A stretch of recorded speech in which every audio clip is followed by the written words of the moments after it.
تعالى اقولك النهارده تحدي حصالة ال1000 جنيه. معقول يا مروه هنحوش 1000 جنيه في فتره قريبه جدا وبحاجات بسيطه جدا؟ ازاي تحدي ال1000 جنيه؟ مش قادره اوصفلك مهم قد ايه عشان تدلعي نفسك بقى على رمضان، تجيبي حاجه نفسك فيها، تجيبي خزين رمضان حسب ما انت عايزه.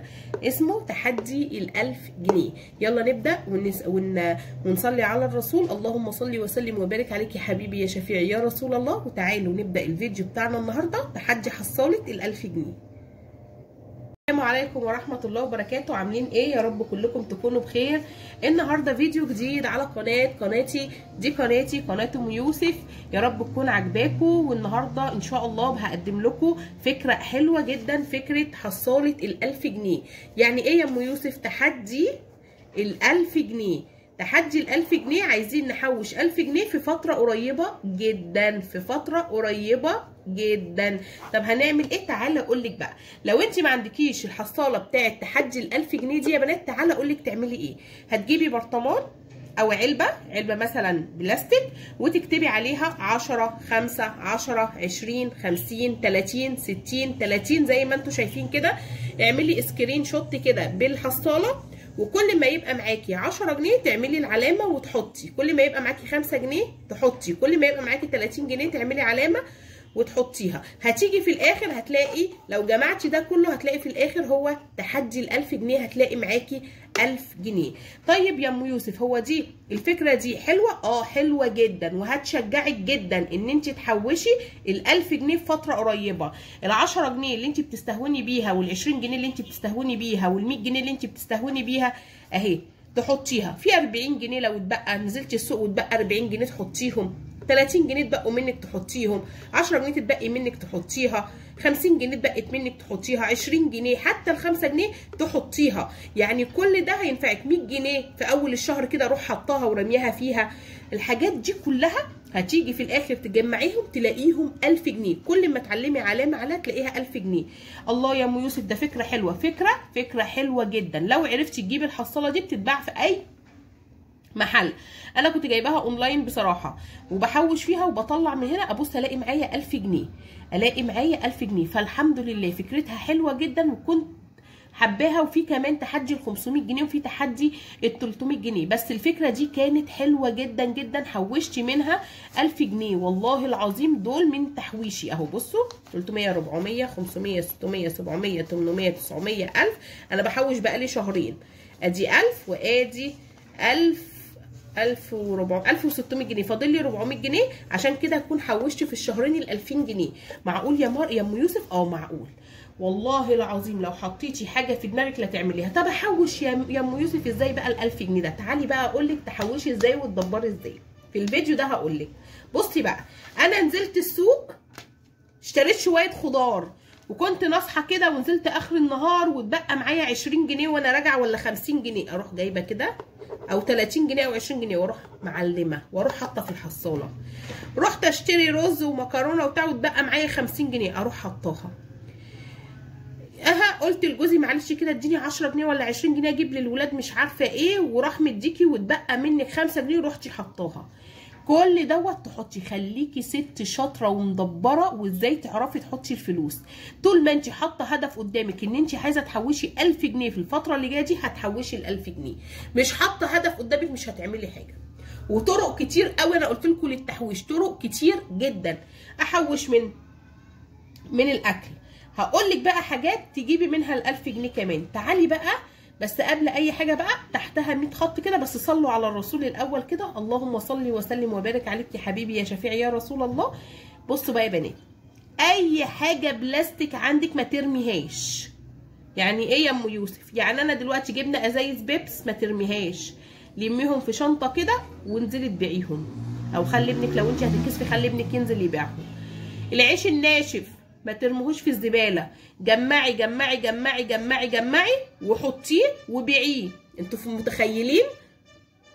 اقسم بالله بجمعه عشان ما تقولوش ده هي بتقول كلام وخلاص. انا لسه بايعه القديم، حطاه في طبق كده وبحطه ينشف وببيعه بال5 وبال10 واحطه في الحصاله اهو، عشان ما تقولوش ده بيطلعوا يقولوا كلام بالاونطه. اهو ناشف اهو، ناشف اهو اهو ناشف عشان ما تقولوش ده كلام ايه، كلام اونطه. اهو بصوا ده ناشف خالص اهو، ده اللي انا لسه حاطاه النهارده اهو. بصوا انا مش قادره اقطمه، بحطه وبنشفه وببيعه، والله العظيم بحطه وبنشفه وببيعه. عشان ما تقولوش انتوا بتطلعوا تقولوا كلام انشا، انتوا بتطلعوا تقولوا كلام انشا وخلاص.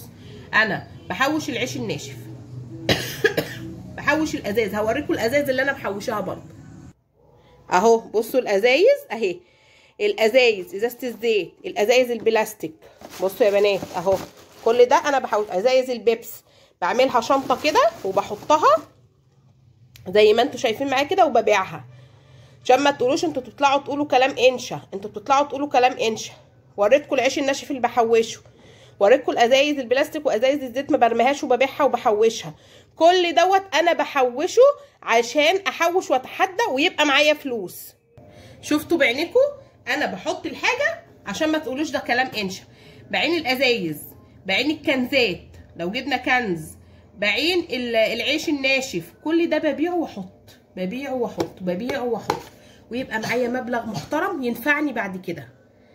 ما تستهونيش بال20 جنيه اللي بتجيلك وبال30 جنيه اللي بتجيلك وخد يا واد فرتك وخد يا واد بعتر. لا لا، حطي هدف قدامك. يبقى عندك الازايز، عندك عندك قولوا معايا اللهم صل على النبي، اللهم صل وسلم وبارك عليك يا حبيبي يا رسول الله. الكنزات، العيش الناشف، بواقي الزيت، بواقي الزيت بيتباع. مفيش حاجه دلوقتي اسمها ما بتتباعش. عندك كرتونه جبتي حاجه، الكراتين بتتباع، كل حاجه بتتباع، كل حاجه بتتباع. لو عملتي توضيبات في البيت ومثلا ماسوره شلتيها، مثلا طقم خلاطات وجبتي طقم خلاطات جديد، كله بيتباع. عارفين السلك النحاس دوت اللي هو بتاع الكهرباء، لو انت بيتباع، كل حاجه بتتباع. فما تستهتريش بالحاجه، بيعي الحاجه وحوشي، وخلي يبقى قدامك هدف، وخلي يبقى قدامك حاجه انت نفسك توصلي لها. مش كل حاجه استهتار ومش كل حاجه كلام فاضي. اللي عايز يوصل لحاجه بيوصل. وفري من كل حاجه، وفري من كل حاجه. حطيت هدف قدامي، انا عايزه يبقى معايا 1000 جنيه، هعمل الهدف ده، هعمل الهدف ده، هوصل ليه. انا عايزه يبقى اخر الشهر معايا 1000 جنيه. رمضان داخل عليا وعايزه اجيب لبس للعيال، رمضان داخل عليا وعايزه اجيب الخزين، رمضان داخل عليا وعايزه اجيب الزبده، رمضان داخل عليا وعايزه اجيب شويه حاجات. يبقى انا اعمل ايه؟ زي ما بقول لكم كده بالظبط.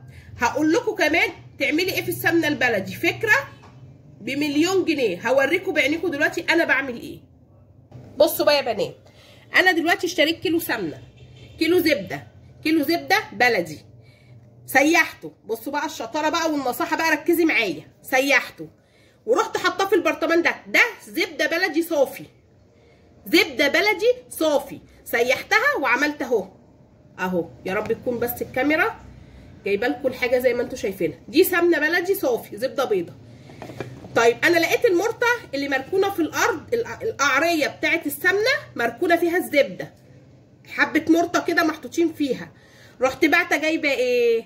جايبه كيس سمنه كريستال، ورحت والله العظيم زي ما بقول لكم كده، ورحت جايبه حتى المرطه اهي، ورحت مسيحه كيس السمنه الكريستال على المرطه، ماشي؟ دي بلدي صافي. ورحت عامله دي للطبيخ. بصوا والله العظيم ريحتها ما تفرقيها عن السمنه البلدي. قلت تساعد معايا في الاكل، بدل ما الكيلو يخلص على طول، لا دي للطبيخ، يعني اخلي السمنه دي للطبيخ وريحتها سمنه بلدي صافي، ودي بقى للرز، للبيض، للفول كده. يبقى انا عندي كده وعندي كده اهو. خليت المرطه، رحت حاطه مفضيه فيها كيس السمنه، ورحت مديها غلوتين على النار، والله العظيم ريحتها سمنه بلدي اهي. وبدات اعمل بيها الطبيخ النهارده. ده توفير ولا مش توفير؟ بعينيك اهو، ده توفير. عايزه توفري وتحوشي، مش هروح اجيب كيلو السمنه في نص الشهر يخلص، لا ده انا عملت كمان نص برطمان، نص كيلو اهو كمان ينفعني. معلقه من هنا على حبه زيت واطبخ الطبيخ.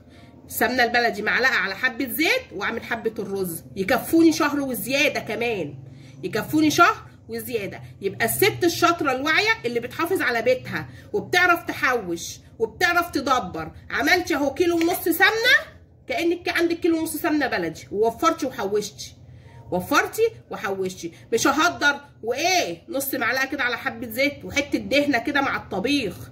سمنه البلدي معلقه على حبه زيت، ووفري وانت بتطبخي. الست الشاطره اللي تعرف توفر هي دي الست الشاطره، هي دي الست الشاطره اللي بتحافظ على بيتها وبتعرف تحافظ وبتعرف تدبر عشان توصل لهدف قدامها.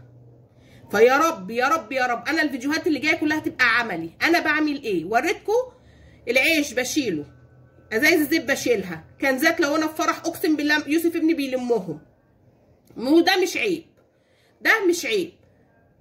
العيب ان انا يبقى بيتي فاضي، العيب ان انا ميبقاش معايا فلوس، العيب ان انا امد ايدي على اخبط على جاره واقول لها اديني يا ماما سلفيني. هو ده العيب، هو ده اللي انا ما بحبهوش. انت بايدك تحوشي وتدبري. السمنه دي تكفيكي شهر ونص، ما تخلصهاش في شهر، تكفيكي شهر ونص كده ما تشتريش سمنه خالص.